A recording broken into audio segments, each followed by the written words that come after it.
Welcome, families, to Transition Night. My name is Ms. Brown. I'm going to share some information about literacy and activities you can do with your child to promote literacy at home.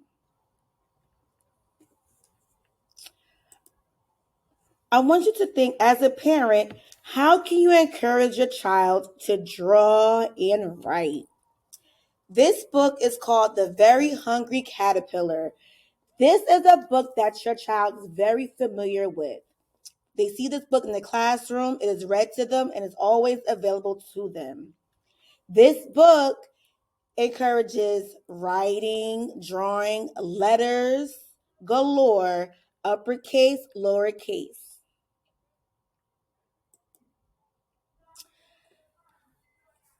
Reading the book, The Very Hungry Caterpillar, children will see different letters. They'll see different sizes of letters, uppercase, lowercase letters.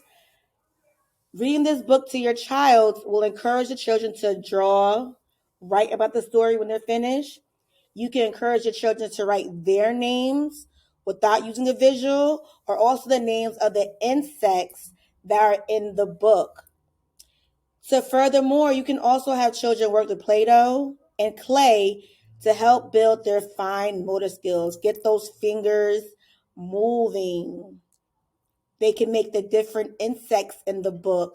They can make the different letters in the book by molding it with clay.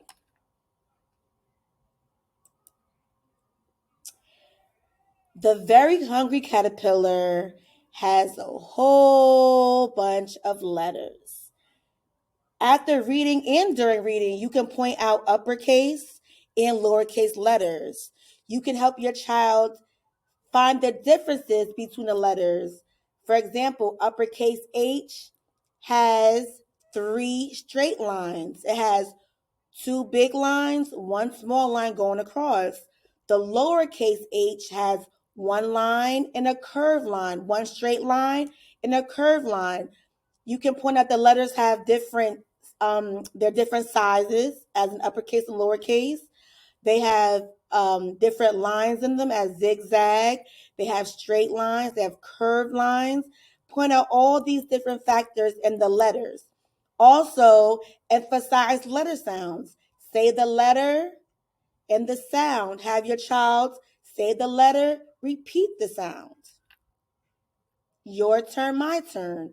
You could point out a letter, ask them the letter and this letter sound. Some tips while reading The Very Hungry Caterpillar include finding new vocabulary words, explain words that are unfamiliar or words that they do not hear often, such as cocoon, caterpillar. These are words that they might not have heard before. They're new to them. So you emphasize the meaning of these words. Connect the words with pictures.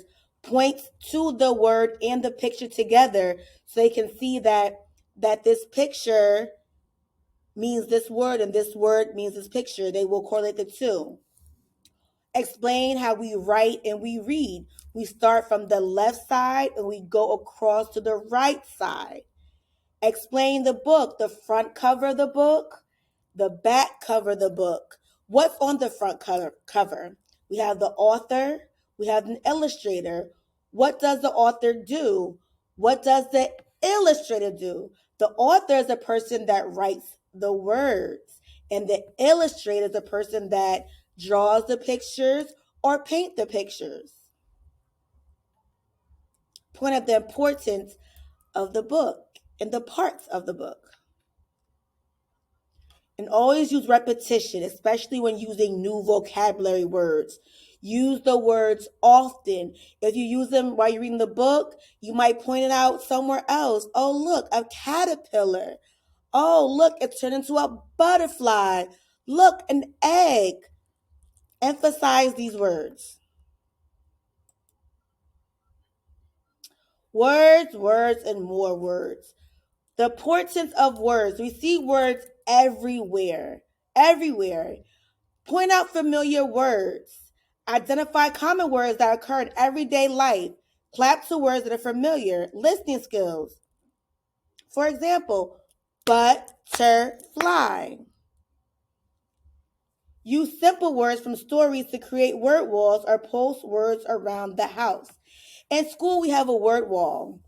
We use a word wall so the children can always see the different words in the pictures. We always have words that match the picture so they can see visually that the picture has a meaning with the word. We label the different toys. We label different things in our area so children can correlate the two. If they don't understand the word, they see the picture and okay, this print means this word. Also, the word wall, like I said before, we have a word wall with words that we use on the daily or we use from a particular book. You can always do that at home. You can make your own personal word wall, have a picture with the word to match so your child can see that a visual, make connections daily, not just in school, but also at home, especially with words that they're not familiar with. Now it's time for an activity. Good evening and welcome to Transition Night. I am Miss Benton and I will be presenting on mathematics. Math is everywhere. Young children are fully embracing, utilizing, and interacting with mathematics in our environment daily. Understanding that math does not necessarily start when they enter the classroom, nor will it end when they move forward. For example, 1-year-olds ask for more cookies while eating and can begin to scream and cry when one is taken away. When you're asking a 2-year-old how old they are, they may raise 2 fingers to show their age. As a parent, what role do you play? You're bridging children's informal understanding of mathematics with a more formal and school-based mathematics, intentionally introducing activities at home with a mathematics focus. Observing and listening to your children interact with math materials and their peers. Using mathematical vocabulary to describe their actions and thinking. Playing logic games and creating mathematical problem-solving stories. Counting means to say the numbers in order. And at home, you can use various manipulatives that you may not have in the school environment. You can always use your fingers. You can always use buttons, toys, beans, cereal pieces, and various other things to count at home. You can ask comprehension questions after reading a story. For example, in The Hungry Caterpillar, you can ask, how many plums did that caterpillar eat? How many strawberries did the caterpillar eat? How many things did the caterpillar eat on Saturday? Or how long did the caterpillar stay inside the cocoon? You can use Cheerios to count. For example, put Cheerios out in front of your child and ask them to show you one. Then ask them to show you 2, 3, 4, 5, and so on. There are many things we can use at home in the mathematical area. When you're baking, we're using math. We're using measurements. We're using counting skills.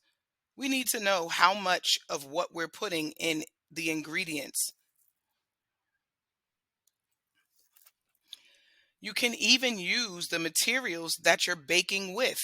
How many mixers do you use? How many spoons did we get dirty?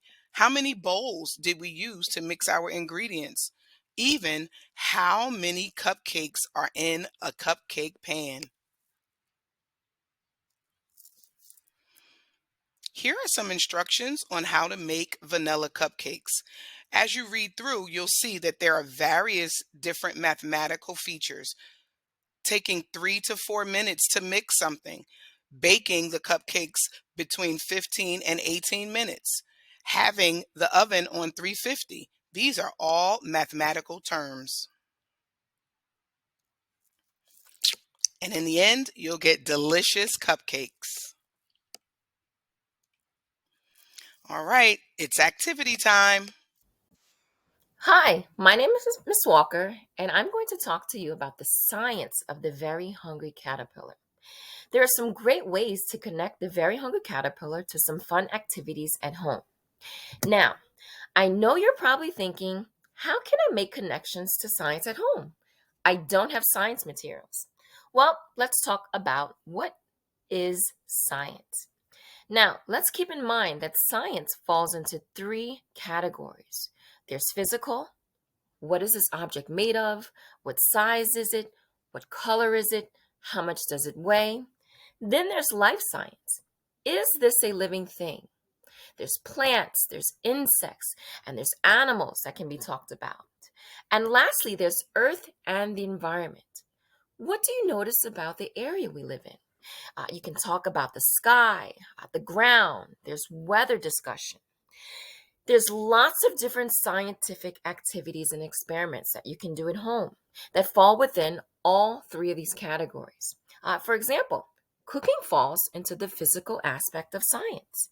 You can talk about the measurements in the ingredients that you're adding to a cake. You can observe the different texture sizes while cooking. There's also leaf coloring and planting seeds, which falls into the life cycle of science. Then there's earth and environment. You can go on a neighborhood walk and create a map of your neighborhood, and that ties into the exploration of the earth and environment of science. Now, science is all about exploration. It starts with questions. What is that? Why did it do that? What would happen if? Now, cooking or baking with your child is a great way to learn scientific exploration. You can show your child a recipe and let them be a part of every step of this process.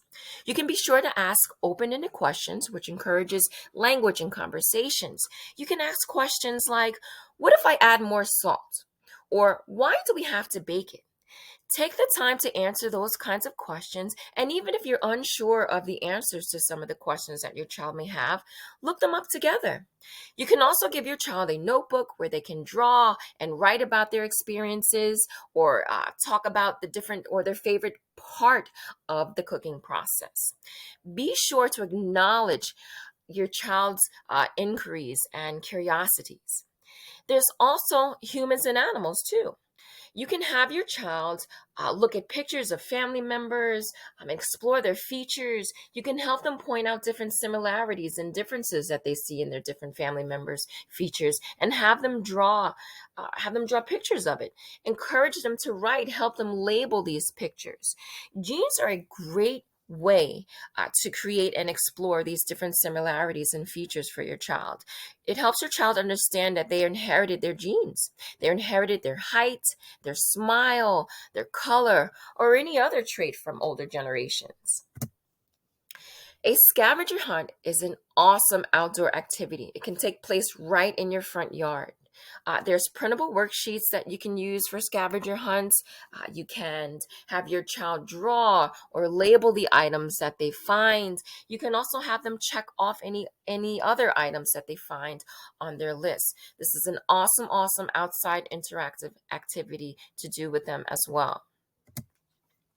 We have also here provided some websites and some games for your child to explore.